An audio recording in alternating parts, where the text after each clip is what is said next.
زرینا رحمان دختر ششم پرزیدنت تاجیکستان امامعلی رحمان و کلین بیگ صبور سردار خدمات علاقه این جمهوری به وظیفه نو و بلندتر معاون اول رئیس اوریون بانک دومین بانک از همه بزرگ کشور تعیین شده است. زرینا رحمان 30 سال دارد و سال 2017 در اوریون بانک که رئیس آن تقویش حسن اسدالله‌زاده است همچون معاون رئیس ایفای وظیفه میکرد. کی به مقام معاون اول رئیس اوریون بانک تعیین شدن زرینا رحمان معلوم نیست، ولی این وظیفه از ماه ایون سال 2023 در پی ربودن و بیرحمانه کشته شدن شهرت اسمت اللهیف خالی مانده بود. حالا در سامانه رئیس اوریون بانک در گوشه رهبریت نام زرینا رحمان همچون معاون اول رئیس درج گردیده. عادلشاه کبیروف و رجبک سلیمانبکوف همچون معاون رئیس، محمد امینوف و الهام جان رجبوف همچون اجرا کننده وظیفه معاون رئیس و منتصر حسنوف همچون اجرا کننده وظیفه سرمحاسب اوریون بانک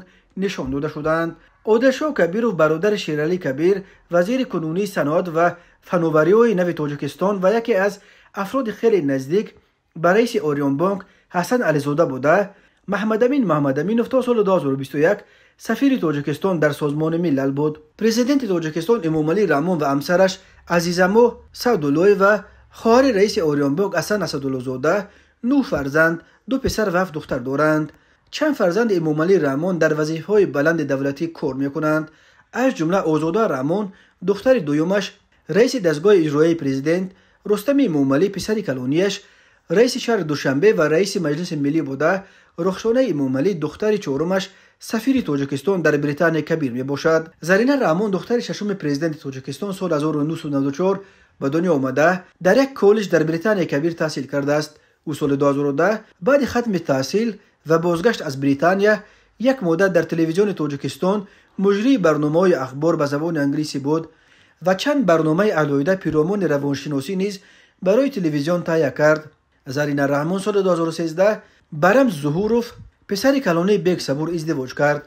سال 2017 زرینا رحمان را در اوریون بانک بر کار گرفتند و یک بار همچون معاون رئیس. او اون وقت مگی 23 سال داشت. درباره دختر ششم پرزیدنت معلوماتی از این بیشتر دسترس نیست. عکس‌های او نیز در یگان جا نشر نشدند و یگانه عکسش از یکی از برنامه‌های اخبار به زبان انگلیسی از سال 2010 است که زرینا رحمان اون وقت مگی 16 سال داشت.